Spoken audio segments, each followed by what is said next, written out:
Deutsche Bank has been losing ground for years. Their stock has been consistently falling. New CEOs and executives arrive and attempt to make change, but it ultimately fails. The company had warned that they would begin extraordinary cost-cutting measures, and it looks like we're about to see their implementation. Deutsche Bank is literally too big to fail, and the danger it poses on the entire financial industry is bigger than the catalyst of the financial crisis in 2008. This should be interesting. You came here for the truth, so let me unveil that for you.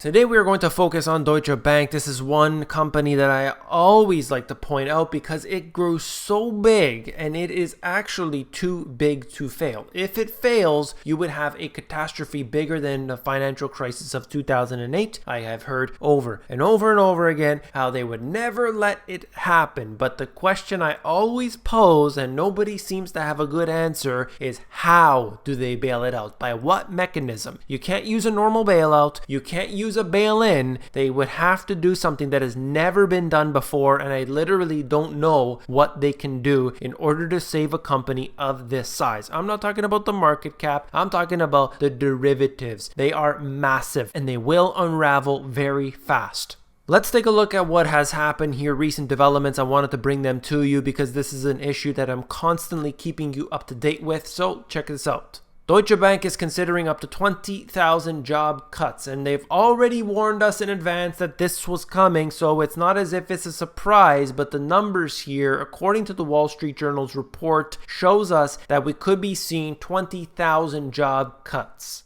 Deutsche Bank is considering cutting 15 to 20,000 jobs, or more than 1 in 6 full-time positions globally. That's according to the Wall Street Journal. Remember, I said that this is globally. Just because this company comes from a particular country does not mean that they do not have offices all over the world, so you will see positions being cut all over the place. The layoffs would probably take place over more than a year and would spread across regions and businesses. And remember, right now we are in a time supposedly not in a recession. Supposedly the economies around the world are doing good or great or average based on what they say anyway. I just wanted to show you the fact that if we are seeing this happening now during this time frame, what happens during the next recession? If there is another global recession that pops up next year, the year after, who knows, whenever it is, what do you think that's going to do to a company like Deutsche Bank? They were already going to schedule 20,000 to be laid off. Is it going to be 30,000, 40,000? I'm not sure. But we will definitely see this being ramped up.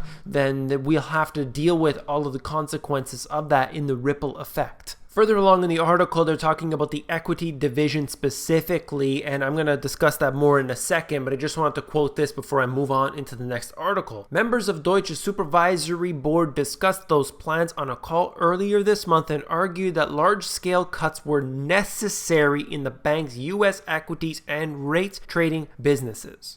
So the fact that they are cutting jobs is not questioned. The amount of people exactly, that remains to be seen. But as I said, the conditions getting worse is probably just going to add to these numbers. And in the last paragraph here, just talking about what I've already touched on in a previous video, the CEO, the most recent one, had said that they were prepared to make, quote, tough cutbacks, and that means getting rid of people. If you see the words increasing productivity, and I've seen this myself, that means people are going to get walked out the front door. This happens all the time, especially in these financial establishments. If you look at what happened from 2007, things started to look a little shaky, and then in 2008, particularly towards the end of the year, all of these companies start to lay people off. But through 2007 into 2008, these financial companies and many companies in general were expanding at a rate they have never done before. Then suddenly, 180-degree spin, they're firing people, they're stopping the expansion, no new hires were allowed. If you fire somebody, you cannot replace that person.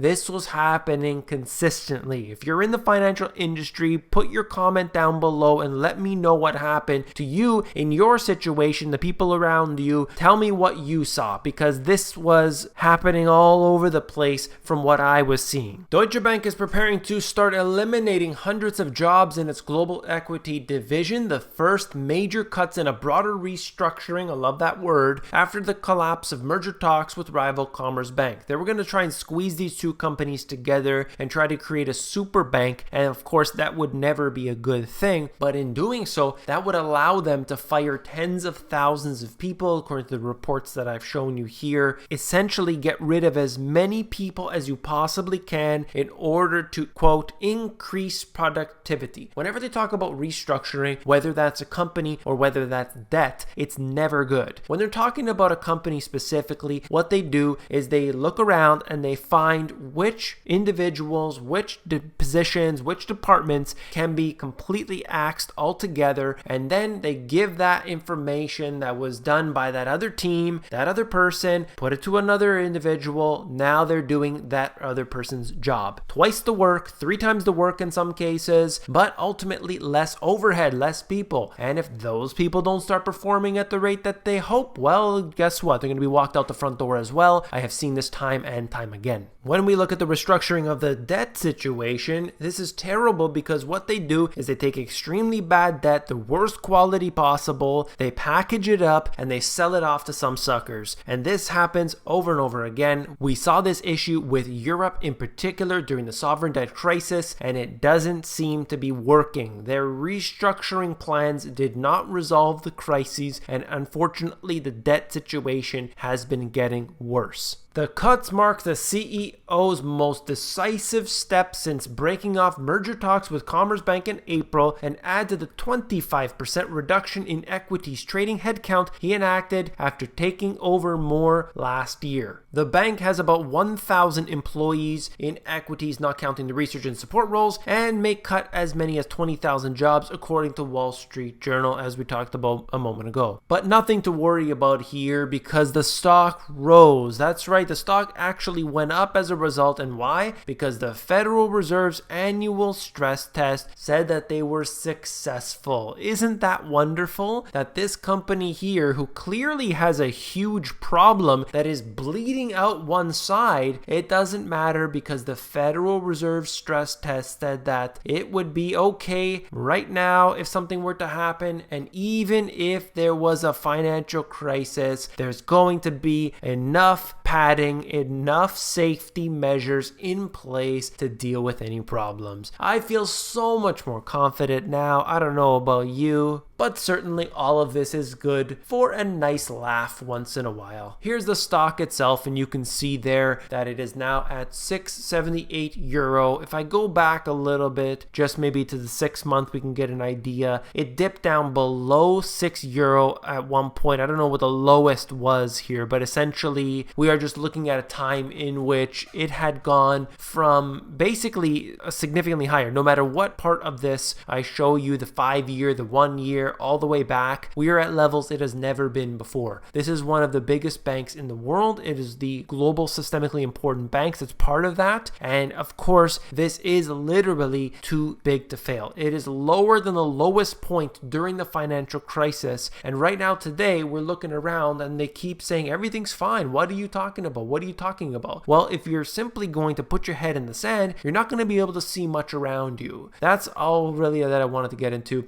for this video. If you found it informative, obviously you got to hit that like button. What are you doing? Are you clicking that like button? Thank you very much. I appreciate that. If you want the financial education you were not taught in school, these 2 books have everything. Okay, I'm talking about everything that you need to get your knowledge up to speed. They didn't teach you anything in school because they didn't want you to learn how to take care of yourself, how to handle your own finances, how to figure out what was really going on in the financial system with the central banks and everything that has led up to this point. If you read these 2 books, you got the foundation, you have the history, the knowledge, and everything you need to know. Check it out at the link in the description. If you want the audiobook, that's available at themoneygps.com. Wait a second, hold on. If you want to know what's going on with Deutsche Bank, the derivatives, I have a really good video about it. I did it not that long ago. If you haven't watched it, click on it and I will see you there.